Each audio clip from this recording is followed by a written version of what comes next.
Hello and welcome.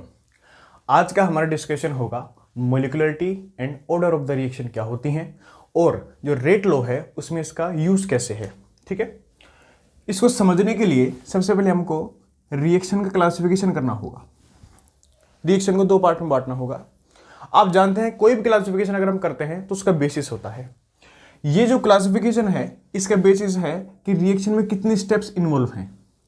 इसके basis पर हम रिएक्शन को दो पार्ट में डिवाइड कर रहे हैं, एलिमेंट्री एंड कॉम्प्लेक्स। दो तरह की रिएक्शन होती हैं, एलिमेंट्री एंड कॉम्प्लेक्स। एलिमेंट्री क्या होती है? Reaction which is complete in ए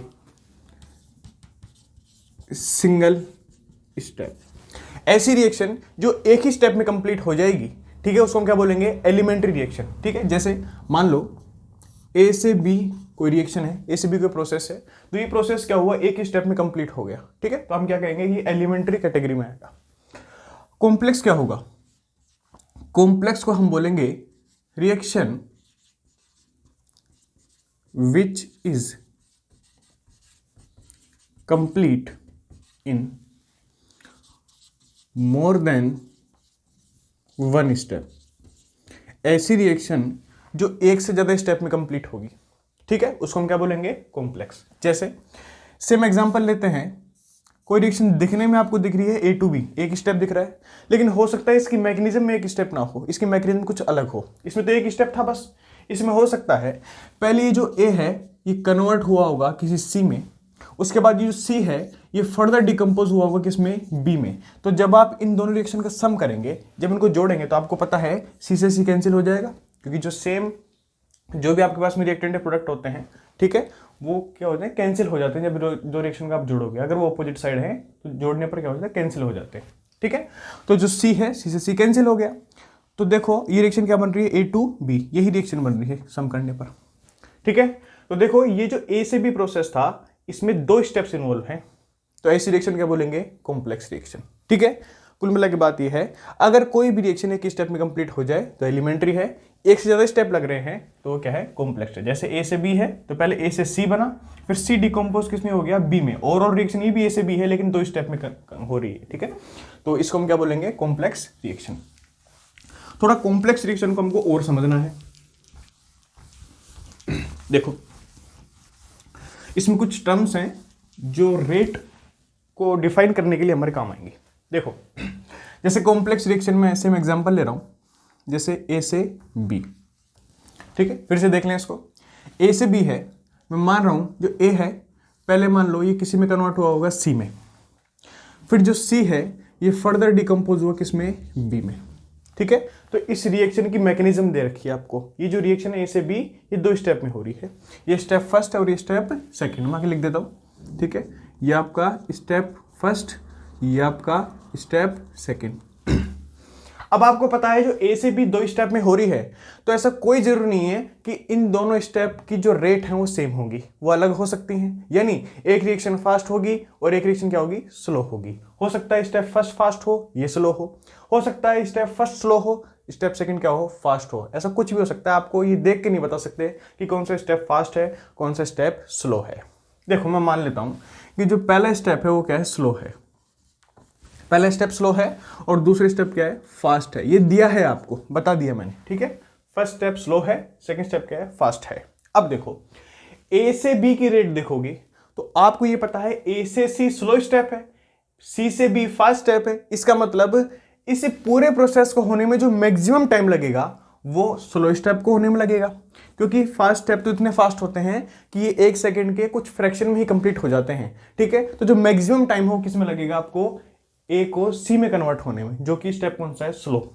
इसलिए हम कहते हैं कि किसी भी रिएक्शन की जो मैकेनिज्म में स्लो स्टेप होता है उसको हम आरडीएस कहते हैं। ये आपका आरडीएस स्टेप हो गया। फुल फॉर्म क्या है? Rate determining step. इसकी फुल फॉर्म है रेट डिटरमाइनिंग स्टेप, क्योंकि स्लो स्टेप होने की वजह से रिएक्शन का जो मैक्सिमम टाइम है वो इसी में स्पेंड होता है, इसलिए यही स्टेप रिस्पॉन्सिबल होता है रेट के लिए। ओवरऑल रेट यही स्टेप बताएगा, इसलिए स्लो स्टेप को क्या बोलते हैं, रेट डिटरमाइनिंग स्टेप। ठीक है। अच्छा, अगर ये स्लो होता तो ये वाला आपका आरडीएस बन जाता। अब देखो आप कैसे पता लगाओगे कौन सा स्टेप स्लो है कौन सा स्टेप फास्ट है। तो ध्यान रखें, या तो आपको दिया हुआ होगा कि रिएक्शन की या स्टेप के आगे लिख रखा होगा स्लो या फिर फास्ट, या फिर आपको ऐसी वेल नोन रिएक्शन देगा जिसके बारे में आपको पता होगा, जैसे SN1 बहुत वेल नोन रिएक्शन है, सब जानते हैं उसको। उसका जो पहला स्टेप वो क्या है, स्लो, जिसमें CX बॉन्ड का क्या होता है वो टूटता है, उसमें क्लीवेज होता है। ठीक है। जो सेकेंड स्टेप है वो क्या होता है, फास्ट होता है SN1 का। तो ऐसी, या तो आपको ऐसी मैकेनिज्म देगा जो बहुत वेल नोन है, या फिर अगर उसने कोई नई मैकेनिज्म दी है तो वो आगे लिख करके देगा कौन सा स्टेप स्लो है और कौन सा स्टेप फास्ट है। और इसी के बारे में थोड़ा हम आगे और पढ़ेंगे जब हम ये रिवर्सिबल वगैरह रिएक्शन पढ़ेंगे ना, टाइप ऑफ रिएक्शन आगे काइनेटिक्स में, तब हम देखेंगे और कैसे देखते हैं इसको। बाकी ये दिया हुआ होगा आपको। आगे देखो, अच्छा ये हमने स्लो स्टेप दे दिया। एक और बात, ऐसा कोई जरूर नहीं है कि ये हमेशा आपको सिंगल एरो दे, सिंगल एरो ही दे, ऐसा कोई जरूर नहीं है। देखो ये ऐसा भी हो सकता है, जैसे ए है रिवर्सिबल रिएक्शन C, दूसरा क्या है फिर C कन्वर्ट हो गया B में। ठीक है, ये भी मैकेनिज्म हो सकती है इसकी। ठीक है, ऐसा कोई जरूरी नहीं कि मैकेनिज्म में सारी सिंगल एरोडी इन्वॉल्व हो, रिवर्सिबल रिएक्शन भी आ सकती हैं। और आगे जाके आप पढ़ोगे कॉम्पिटिटिव एग्जाम JNET या फिर जैम में खूब पूछते हैं, इसमें लगता है SSA, इसको कहते हैं स्टडी स्टेट अप्रोक्सीमेशन। ठीक है, जब एक स्टेप रिवर्सिबल हो और दूसरा आपका क्या हो, इरिवर्सिबल हो, तो उसमें क्या लगता है SSA स्टडी स्टेट अप्रोक्सीमेशन। पढ़ेंगे हम इसको आगे रिवर्सिबल रिएक्शंस में, अभी बस बता रहा हूं मैं आपको। चलो, तो बस आपको इतना ध्यान रखना है एलिमेंट्री रिएक्शंस क्या होती हैं और कॉम्प्लेक्स रिएक्शंस क्या होती हैं। जो एक स्टेप में हो जाए वो एलिमेंट्री है, जिसमें एक से ज्यादा स्टेप लगे वो कॉम्प्लेक्स है। कॉम्प्लेक्स रिएक्शन में जो सबसे स्लो स्टेप है उसको हम RDS मानेंगे, इतना आप ध्यान रखें। ठीक है, अब आगे देखो, अब हम आगे बात कर रहे हैं मोलिकुलरिटी पर। मोलिकुलरिटी ऑफ द रिएक्शन, किसी भी रिएक्शन की मोलिकुलरिटी क्या होती है। सुनो, कोलिजन थ्योरी ये कहती है कि अगर आपके रिएक्टेंट से प्रोडक्ट बनाना है तो रिएक्टेंट के मोलिक्यूल पहले आपस में कोलाइड करेंगे, आपस में भिड़ेंगे। ठीक है, उसके रिजल्ट से क्या बनेगा, प्रोडक्ट बनेगा। तो देखो, अगर मैं रिएक्शन मान लूं, जैसे मान लो A है प्लस B है, ये क्या दे रहा है आपको, प्रोडक्ट। ये आपको प्रोडक्ट दे रहा है, ये मैंने एक इक्वेशन या फिर एक रिएक्शन मानी है। अब देखो, कोलिजन थ्योरी कहेगी जब A का एटम B के एटम से कोलाइड करेगा और उस कोलिजन में एक सफिशिएंट एनर्जी होगी तो उससे प्रोडक्ट बन जाएगा। ठीक है, तो मोलिकुलरिटी क्या कहती है, मोलिकुलरिटी कहती है किसी भी एलिमेंट्री स्टेप में जितने भी रिएक्टिंग मॉलिक्यूल, किसी भी एलिमेंट्री स्टेप में जितने भी रिएक्टिंग मॉलिक्यूल या फिर रिएक्टेंट आपस में कोलाइड करते हैं उनका नंबर ही क्या होता है, मोलिकुलरिटी होता है।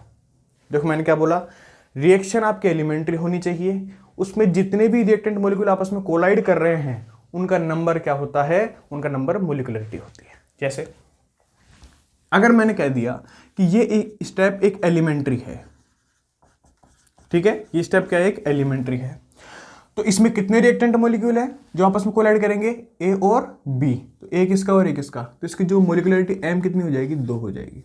मोलिकुलरिटी को M से शो करते हैं, कितनी हो जाएगी, 2।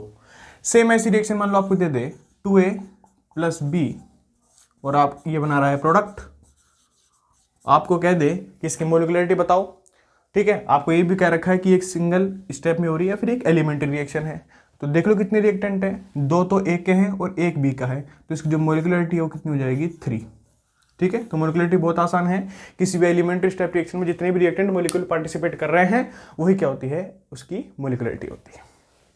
ठीक है, दूसरा मोलिकुलरिटी एक क्या है, थ्योरेटिकल वैल्यू है। थ्योरेटिकल वैल्यू का मतलब क्या है, आप जिसको देख करके बता पाओ बिना एक्सपेरिमेंट किए। जैसे हमने जो भी ये रिएक्टेंट लिए हैं आपस में, तो आपने रिएक्टेंट को, इस रिएक्शन के जो रिएक्टेंट हैं इनके कोफिशिएंट को देख करके बता दिया कि इसकी मोलिकुलरिटी कितनी होगी, बिना किसी ऑब्जर्वेशन को लिए या फिर बिना किसी प्रैक्टिकल को किए। ठीक है, तो ये जो मोलिकुलरिटी होती है क्या होती है, एक थ्योरेटिकल वैल्यू है। ठीक है, it can be determined by theoretical observation. Okay, molecularity हो गई। अब हम पढ़ रहे हैं ऑर्डर।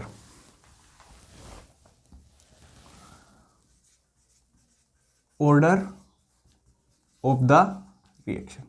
देखो ऑर्डर क्या है, ये बहुत आसान है, बहुत छोटी सी टर्म से अलग होता है मोलिकुलरिटी से, बहुत ध्यान से देखना। ऑर्डर क्या है? ऑर्डर जैसे मान लो से मैं एक रिएक्शन ले रहा हूं 2A प्लस बी, आपको दे रहा है प्रोडक्ट, या फिर मैं मान लेता हूं C दे रहा है आपको, ठीक है, C ये रिएक्शन है। ध्यान रखना जो ऑर्डर होता है ना, order is related to rate of the reaction. Order reaction के रेट से रिलेटेड होता है। कैसे रिलेटेड होता है? देखो जैसी रिएक्शन दे रखी है, आपसे इसका ऑर्डर पूछ लिया जाए, इसका ऑर्डर बताओ। एक बात आप बहुत ध्यान से सुनना, ऑर्डर वो रिएक्टेंट मॉलिक्यूल होते हैं जो किसी भी रिएक्शन की रेट के लिए रिस्पॉन्सिबल होते हैं। अब देखो किसी रिएक्शन में पार्टिसिपेट करने वाले सभी रिएक्टेंट मॉलिक्यूल रिएक्शन के रेट को डिसाइड नहीं करते। जैसे मान लो 5 रिएक्टेंट पार्टिसिपेट कर रहे हैं किसी भी, या 5 रिएक्टेंट के मॉलिक्यूल है किसी भी रिएक्शन में। अब हमको ये प्रैक्टिकल करने के बाद में पता लगा कि उन 5 में से ओनली 2 ही ऐसे रिएक्टेंट हैं जो रिएक्शन के रेट को डिसाइड कर रहे हैं, या फिर उनका कॉन्ट्रीब्यूशन रिएक्शन की रेट में है, तो उसका ऑर्डर 2 हो जाएगा, 5 नहीं होगा। टोटल मॉलिक्यूल कितने रिएक्टेंट? 5, लेकिन हमको पता लगा कि उनमें से 2 ही रिएक्शन की रेट को डिसाइड कर रहे हैं, तो उसका ऑर्डर 2 ही होगा, क्योंकि वो रिएक्टेंट मॉलिक्यूल जो रिएक्शन के रेट को डिसाइड करेंगे उनका number he order of the reaction होता है। जबकि मोलिकुलरिटी में क्या था, जो भी पार्टिसिपेट कर रहे हैं एलिमेंट्री में सारे के सारे काउंट हो रहे थे, लेकिन ऑर्डर में वही काउंट होगा जो रिएक्शन की रेट को डिसाइड करेगा। अब देखो ये देखेंगे कैसे। मान लो इसकी मैकेनिज्म गिवन है, अच्छा ऑर्डर देख के नहीं बताया जा सकता, ये एक्सपेरिमेंटली ही आप निकाल सकते हो, लेकिन फिर भी मैं इसकी एक मैकेनिज्म बना के दे देता हूं, आप उससे थोड़ा सा आइडिया लगा सकते हो। देखो मान लो 2A प्लस बी आपको C दे रहा है, इसकी मैकेनिज्म आपको गिवन है, मैं दे रहा हूं आपको। मान लो जो 2A है पहले किसी दूसरे रिएक्टेंट E से रिएक्शन करता है, ठीक है, या फिर इसको हटा लो अब यहाँ से। 2A है, 2A डिकम्पोज होकर मान लो E बनाता है, और फिर जो E है ये मान लो आपके B से रिएक्शन करके C बना लेता है। अब देखो जब आप इन दोनों रिएक्शन का सम करोगे, तो मैंने बताया था जो सेम रिएक्टेंट या प्रोडक्ट होते हैं, अगर वो दोनों तरफ आ रहे हैं तो कट जाते हैं, कैंसिल हो जाते हैं, ठीक है। जैसे E है और ये E है तो सेम कैंसिल हो जाएगा, ठीक है। अब इसको सम करोगे तो सम करने पर क्या आएगा, देखो 2A प्लस B, ठीक है, क्या दे रहा है आपको C, ऊपर वाली रिएक्शन बन गई। इसका मतलब ये दोनों स्टेप इसकी मैकेनिज्म है, ये स्टेप फर्स्ट है, ये स्टेप सेकंड, आगे लिख देता हूँ, ये स्टेप फर्स्ट, ये स्टेप सेकंड। अच्छा मैंने आपको दे दिया कि ये वाला स्टेप क्या है, स्लो, मैकेनिज्म दे रहा हूँ मैं आपको, ठीक है, और सेकंड स्टेप क्या है, फास्ट, ये क्या है, फास्ट स्टेप है। अब आपको पता है जो स्टेप स्लो होता है वो क्या होता है, RDS, ये RDS है।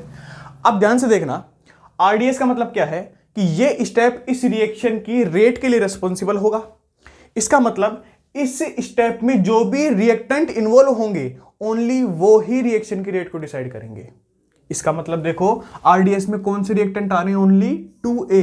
इसका मतलब 2A plus B, in total reactant में से 2A ऐसा है जो रिएक्शन की रेट को डिसाइड कर रहा है, B नहीं कर रहा है, क्योंकि देखो B कहाँ पार्टिसिपेट कर रहा है, फर्स्ट स्टेप में, और फर्स्ट स्टेप कभी भी रिएक्शन की रेट के लिए रिस्पॉन्सिबल नहीं होता। रिएक्शन की रेट के लिए रिस्पॉन्सिबल कौन होता है, RDS, जो कौन सा है, स्लो स्टेप। तो हमको पता लग गया 2A प्लस B। अब इसकी मोलिकुलरिटी लिखते हैं, सिंगल स्टेप वैसे हम डिफाइन नहीं करेंगे इसको मोलिकुलरिटी को, क्योंकि कॉम्प्लेक्स रिएक्शन है। मोलिकुलरिटी डिफाइन किसके लिए होती है, एलिमेंट्री के लिए। देखो तो ऑर्डर की अगर बात करेंगे तो देखो 2A plus B total reactant में से ओनली RDS में 2A ही आ रहे हैं, तो इसका जो ऑर्डर को शो करते हैं N से, वो कितना है 2, तो इसका ऑर्डर 2 हो जाएगा। आगे बात समझ में, ठीक है।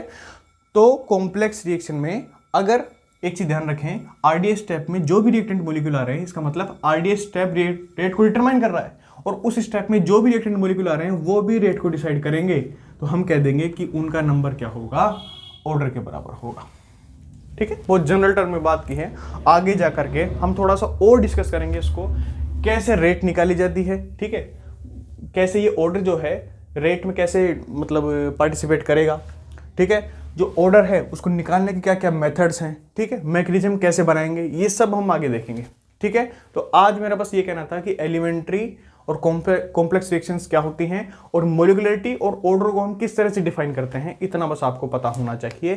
Thank you so much. आगे नए लेक्चर में हम नए टॉपिक की बात करेंगे।